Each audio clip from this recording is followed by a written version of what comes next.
जय हिंद दोस्तों, मैं सिग्मा कोचिंग सेंटर में आप सबका स्वागत करता हूं।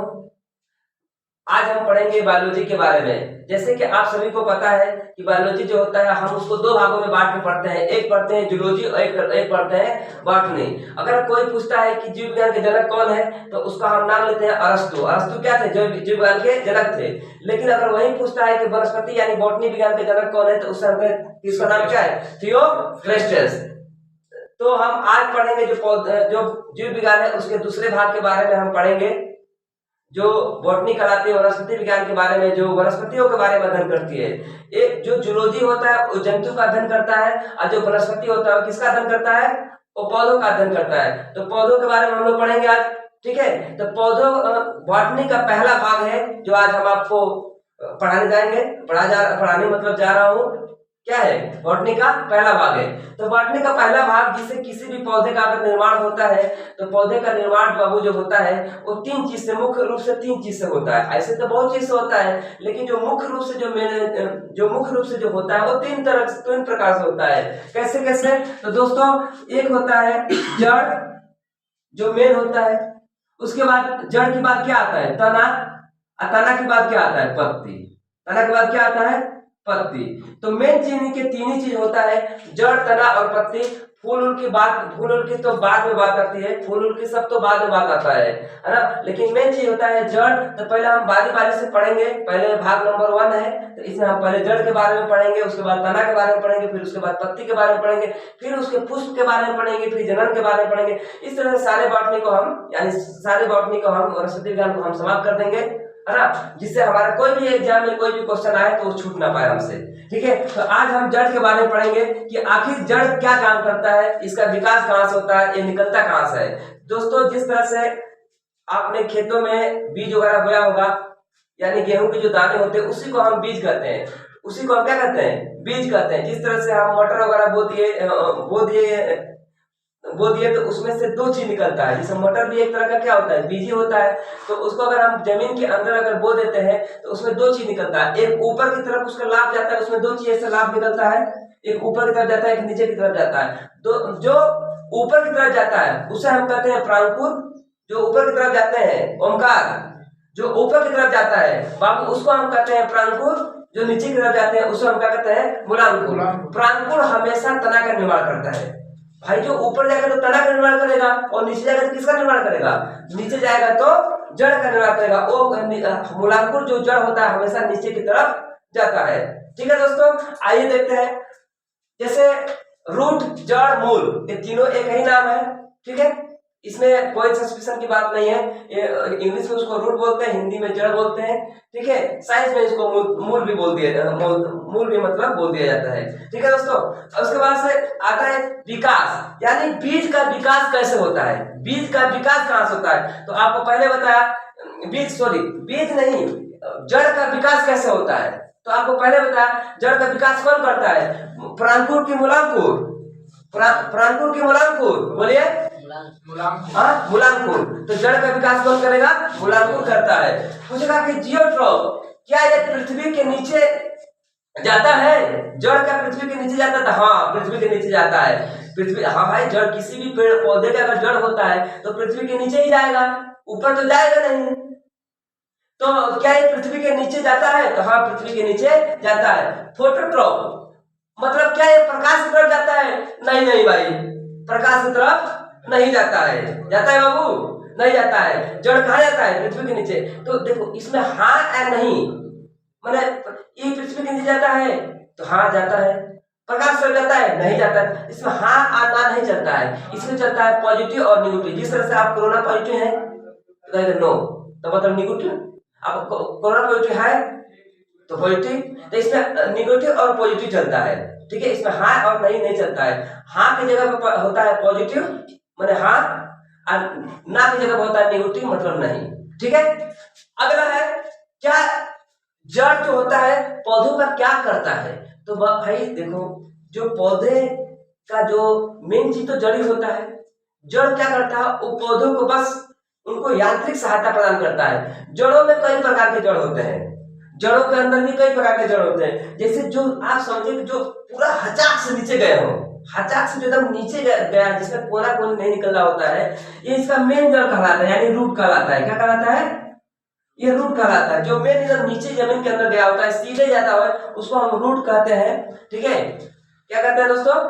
उसको रूट बोलते हैं। जो इधर उधर से जो बाल निकले होते हैं, जो ऐसे रेशे, आपने बहुत सारे, अगर हमने एक बार बचपन में क्या किया था कि एक अमोला उखाड़ लिया ऐसे, आपने भी उखाड़ा होगा। उखाड़ा मतलब समझते हैं ना? उखाड़ा मतलब उसको खखोर के लेके चल भाग गए। तो आप जब उखाड़ते हैं तो उसमें देखेंगे एक चट चट चट चट की आवाज आती है। तो जानते हो दोस्तों, जब उसको आप लेके जाओगे अपने घर पे और लगा दोगे तो 2 दिन के बाद वो झुरा जाता है। चलो हम तो लगा के बढ़िया से उखा के लगे, गाय झुरा गया, क्योंकि उसका जो होता है ये रूट हेयर जो होता है ना, ये टूट जाता है। पूछा जाता है कि क्या पानी सोखने का काम रूट मतलब जड़ करता है? तो नहीं करता है, खाली एक पिलर का काम करता है, बस खड़ा रहता है। ठीक है, इतना समझिए। आगे और भी आपको समझाएंगे कि क्या होता है ना। रूट हेयर, जो जड़ के अंदर जो छोटे छोटे जो बाल, सूंड नियर बाल पाए जाते हैं, उनका नाम होता है root hair. Root hair, hair माने बाल और रूट माने जड़, यानी जड़ों के बाल। तो जड़ों के जो बाल होते हैं वो क्या करते हैं? वो जड़ अवशोषण करते हैं, यानी पानी सोखने का काम करते हैं। क्या करते हैं? पानी सोखने का काम करते हैं। उसके बाद है रूट कैप। ये बताइए कि बहुत विशाल पेड़ है, तो उसके नीचे मिट्टी है, तो मिट्टी को खोदने के लिए कुछ हथियार, फरुआ, फावड़ा वाड़ा कुछ चाहिएगा कि नहीं चाहिएगा? चाहिएगा ना। तो अब बताइए, अब पेड़ के पास फावड़ा और खुरपी कहां से आएगा मिट्टी खोदने के लिए? तो उनके पास एक फावड़ा या खुरपी का काम करता है, उसका नाम होता है रूट कैप। ये जड़ों के यहाँ लगा होता है। जो जड़ होते हैं ना, इनके पूरा व्हाइट व्हाइट से होता है, सफेद सफेद सा, उनके मुंह पे लगा होता है, इसी का नाम होता है, क्या होता है? Root cap. पूछेगा कि रूट कैप, पूछेगा कि रूट कैप का क्या कार्य है? तो क्या कार्य है? मिट्टी खोदने के काम आता है रूट कैप। ठीक है दोस्तों। उसके बाद आता है, एक बार क्वेश्चन पूछा था यूपीएससी में, क्वेश्चन पूछा था कि रूट कैप नहीं पाए जाते हैं किस प्रकार के पौधे में? रूट कैप नहीं पाए जाते हैं। तो उसमें ऑप्शन था दोस्तों कि मरुस्थल में पाए जाने वाले पौधों के पास रूट कैप नहीं था। अरे यार, मरुस्थल में हाँ बालू है, लेकिन वहां पे तो बालू खोदने का भी काम चाहिए, तो इसलिए वहां के पौधे के अंदर भी रूट कैप पाए जाएंगे, तभी ना बालू के अंदर जाएंगे। बोला ना ना ना, ये तो गलत है। था नमकीनी जगह पर, यानी समुद्री इलाका की जगह पे। भाई समुद्री इलाके की जगह पर मिट्टी उट्टी बालू रहते हैं, तो उनको भी रूट कैप पे जगह, उनको भी मिट्टी खोदने या अंदर जाने के लिए चाहिए कि नहीं चाहिए? उनके जड़ को तो चाहिए, तो वो भी ऑप्शन सही नहीं था। तीसरा था इसमें पानी में पाए जाने वाले पौधे। तो पानी में पाए जाने वाले पौधे जैसे होते हैं आपके जलकुंभी, तो ससुरा वो जलकुंभी का कौन काम है? पानी खोदने का, वो तो आराम से चला जाएगा। तो यही ऑप्शन सही था, यही ऑप्शन सही था। आगे हमने आप सभी लोग को जड़ के बारे में क्या कर दिया? हमने बता दिया। अब पढ़ते हैं हम लोग टाइप ऑफ रूट, यानी जड़ों के प्रकार। देखिए, जड़ों का प्रकार जो है मेन रूप से जो आपके सामने लिखा है यही होते हैं। ठीक है, जिसमें से पहला है मूसला जड़। मूसला जड़ जो होता है वो मूसला जड़ जो होता है वो सीधे पौधे से जमीन के अंदर गया होता है, इसे हम प्राथमिक जड़ कहते हैं। तो क्या होता है, वो पूरा सीधे पौधे से नीचे की तरफ गया होता है, जिसे हम क्या बोलते हैं? मूसला जड़ बोलते हैं। मूसला जड़ जो होता है वो पौधे के पूरे जीवन काल तक उसके साथ रहता है। पूरे जीवन काल क्या होता है? उसके साथ रहता है। ठीक है, और जमीन के नीचे गया होता है। दूसरा होता है परजीवी जड़। आपने बहुत सारे कुछ ऐसे जड़ देखे, कुछ ऐसे पौधे देखे होंगे जो किसी के ऊपर ही निकल जाता है। जैसे हमने भी हमारे घर के बगल, गांव के बगल में एक पेड़ है पीपल का, उसके ऊपर तरकुल जमा है। तो कुछ ऐसे भी क्या होते हैं, पेड़ पौधे होते हैं जो किसी पेड़ के ऊपर क्या होते हैं, वो उग जाते हैं और वो परजीवी हो जाते हैं, यानी उसी के ऊपर उठेंगे, निकलेंगे और उसी से क्या करेंगे?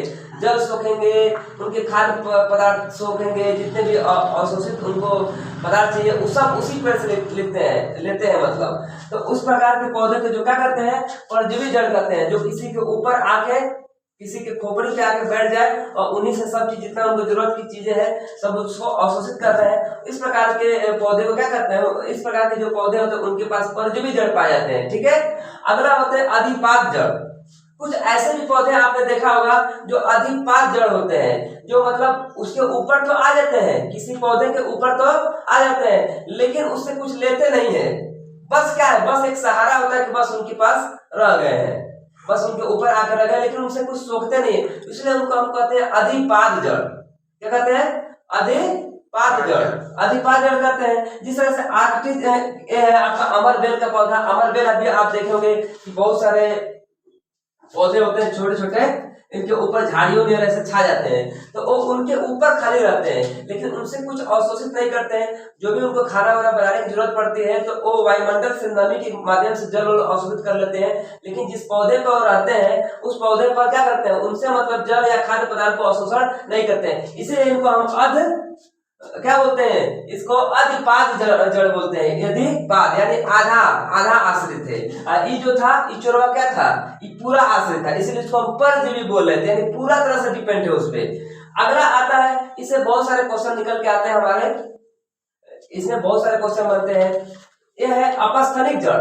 अपस्थनिक जड़ एक एक नया जड़ होता है। अपस्थनिक जड़ ऐसा जड़ होता है जो भूमि के ऊपर पाया जाता है। जैसे आप लोगों ने भी देखा होगा, इसके ये भी होते हैं दो प्रकार के, ये भी होते हैं दो प्रकार के। देखिए आपके सामने मेंशन किया गया है कि अपस्थनिक जड़ जो होते हैं भूमि के ऊपर होते हैं। भूमि कहाँ होते हैं? ऊपर होते हैं। ये दो प्रकार के होते हैं, एक होता है स्तंभ जड़, एक होता है अस्तंभ जड़। स्तंभ जड़ जैसे आपने बरगद पाकड़ में देखा होगा, ऐसा जड़ जो सीधे 90 अंश का कण बनाता हो। जैसे मान लीजिए बरगद का पेड़ है, अब ये बरगद का पेड़ में अगर यहाँ पे अगर इनके रूट वगैरह है, जड़ है, तो जो बरगद का पेड़ होता है काफी विशाल होता है, उसको एक एक्स्ट्रा, उसे क्या होता है, एक एक्स्ट्रा सुरक्षा की जरूरत पड़ती है। इसलिए उनके पास क्या पाया जाता है, एक एक्स्ट्रा चीज पाया जाता है, जिसको हम बोलते हैं स्तंभ जड़। क्या बोलते हैं? स्तंभ जड़ बोलते हैं। स्तंभ जड़ से क्या करते हैं, अपने पेड़ों की आंतरिक सुरक्षा करते हैं कि वो पेड़ क्या है, इधर उधर गिरे नहीं। लेकिन अब इसमें भी दो टाइप के हैं, एक स्तंभ एक अस्तंभ। तो स्तंभ का मतलब है जो जड़ जो 90 डिग्री का कोण बनाता है। जैसे आपने बरगद में देखा होगा कि ऐसे, बरगद में आप देखे होंगे, बरगद का पेड़ है तो ऐसे ऐसे रेशा दिया निकला होता है, तो एक 90 सीधे 90 अंश का कोण बनाते हैं। इस तरह का जो जड़ पाए जाते हैं उसको स्तंभ जड़ बोलते हैं। एक होता है अस्तंभ जड़। अस्तंभ जड़ देखेंगे, इसे मकई देखेंगे तो मकई जानते हैं, जनेरा मकई, तो मकई होता है, जनेरा होता है, और क्या होता है, गन्ना होता है। आप देखेंगे उसमें एक अस्तंभ जड़ पाता है, वो भी क्या होता है, भूमि के ऊपर ही होता है। जैसे आप मकई देखे होंगे, मकई चाहे गन्ना देखे होंगे, जिसको हम लोग भोजपुरी में ऊख बोलते हैं, ठीक है। तो जैसे एक गन्ना चाहे मकई, तो देखेंगे ऊपर से ऐसे ऐसे जड़ होता है, ऐसे ऐसे होता है। तो ये भी क्या करता है, जैसे मकई है ना, मकई अगर मकई सीधा खड़ा है जब तक तब तक ठीक है, लेकिन जिस दिन उसमें फल आ गया, मकई का बाल लटक गया, तो चुरवा क्या करेगा ना, उठाए से गिर जाएगा। तो उसको गिरे ना, इसलिए उसके लिए हम क्या, उसके लिए भगवान जी बहुत होशियार थे, ठीक है। तो उन्होंने उनको एक्स्ट्रा जड़ प्रोवाइड करा दिया ताकि मकैया गिरे ना। तो उसके लिए क्या दिया, अस्तंभ जड़, माने ऐसा जड़ जो तिरछा निकला होता है वो अस्तंभ जड़ कहलाता है। और जो सीधे 90 अंश का कोण बनाता है वो क्या कहलाता है, वो स्तंभ जड़ कहलाता है। देखिए एक बार आपको पूरा समझा देते हैं ओवरऑल में, है ना। आप लोग अगर इसका स्क्रीनशॉट लेना चाहते हैं तो स्क्रीनशॉट ले सकते हैं, मैं साइड जाता हूं, ठीक है दोस्तों। तो आप जड़ के 4 टाइप पढ़ लिए। एक होता है मूसला जड़ जो बिल्कुल नीचे गया होता है, ठीक है, जो जीवन भर क्या होता है, वो पौधे के साथ रहता है। दूसरा आपने पढ़ा एक परजीवी जड़, जो परजीवी जड़ होता है वो क्या होता है, किसी पेड़ के ऊपर आ गया, आके बैठ गया और उसी से पानी भी ले रहा, उसी से क्या ले रहा है, पौष्टिक आहार भी ले रहा है, सब कुछ उसी पौधे के जिसके ऊपर आया उसी पौधे से ले रहा है, इसलिए उसको हम परजीवी पौधे बोलते हैं, परजीवी जड़ बोलते हैं। और तीसरा हो गया आपका अधिपाद जड़, ऐसा पौधा जो किसी के ऊपर तो आ गया है लेकिन उससे कुछ ले नहीं रहा है। क्या कर रहा है, कुछ ले नहीं रहा है, वो सब चीज हवा नमी से अपना बाहर से ग्रहण कर ले रहा है, यानी आधा आश्रित है, आधा आश्रित है, इसको हम अधिपाद जड़ बोलते हैं। तीसरा है अपस्थनिक, चौथा है आपका अपस्थनिक जड़। अपस्थनिक जड़ ऐसे जड़ होते हैं जो पृथ्वी के ऊपर रहते हैं। और एहू के दो प्रकार, एवं कितने प्रकार, एवं के दो प्रकार। पहला जो 90 अंश का कण बनाता है वो स्तंभ जड़, जैसे आपका हो गया बरगद, पाकड़। जो तिरछा जड़, एक ऐसा भी जड़ होता है जो भूमि के ऊपर का होता है लेकिन वो तिरछा तिरछा निकला होता है, तो तिरछा तिरछा निकला होता है तो जैसे मकई, गन्ना आदि। ठीक है, आप लोग जड़ के बारे में आप लोग को सब कुछ जितना हो सकता है सब जानकारी आपको लगभग दे दिया मैंने, है ना। एक ऐसे भी जो कुछ ऐसे भी जड़ पाए जाते हैं जो क्या होते हैं, कुछ ऐसे भी पौधे होते हैं जो अपने भोजन को ज्यादा ऊंचाई तक नहीं पहुंचा पाते हैं, ज्यादा ऊंचाई पर नहीं पहुंचा पाते हैं अपने भोजन को, तो वो क्या करते हैं अपने जड़ में ही अपने एक्स्ट्रा भोजन को संग्रहित कर देते हैं। संग्रहित यानी ऐसा जड़ जिसका रूपांतर करके हम खाने के योग्य बना लेते हैं, उसके जड़ को हम खाने के योग्य बना लेते हैं, उसे हम मोटोफाइड जड़ बोलते हैं। क्या बोलते हैं दोस्तों? मोटोफाइड जड़ बोलते हैं या उसको मोटोफाइड रूट बोलते हैं। जैसे हमारे पास गाजर होता है, क्या होता है? गाजर की मूली हो जाएगा, जिसे हम लोग मूली बोलते हैं, मूली, शलजम। तो अब एक मामला फंस जाता है एग्जाम में कि किसको हम रूट बोलेंगे, किसको मतलब किसको जड़ बोलेंगे, किसको तना बोलेंगे, क्योंकि आलू तना होता है, गंजी जो होता है वो जड़ होता है। गंजी क्या होता है? जड़ होता है। लेकिन आलू क्या होता है? तना होता है। मुरई क्या होता है? मुरई जड़ होता है। लहसुन क्या होता है? तना होता है। तो हम पहचानेंगे कैसे?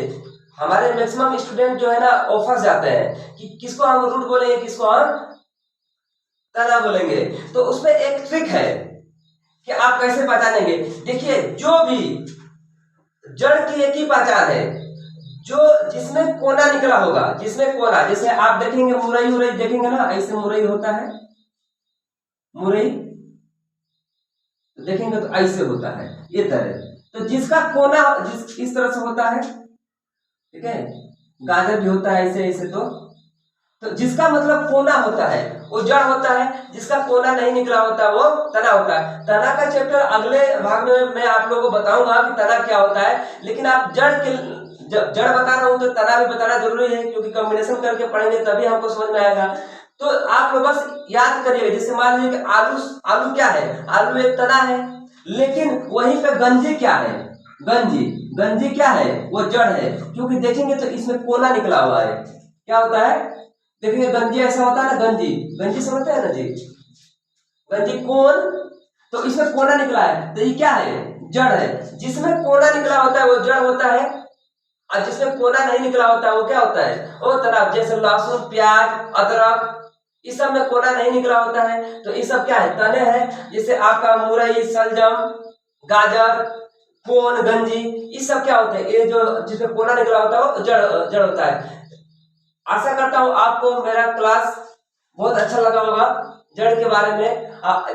और आगे इसी तरह से अगला भाग आएगा जिसमें रहेगा तना के बारे में आप लोगों को बताया जाएगा, और अच्छे से एक्सप्लेन और भी एक्सप्लेन करके आपको बताऊंगा मैं। ठीक है, जय हिंद दोस्तों।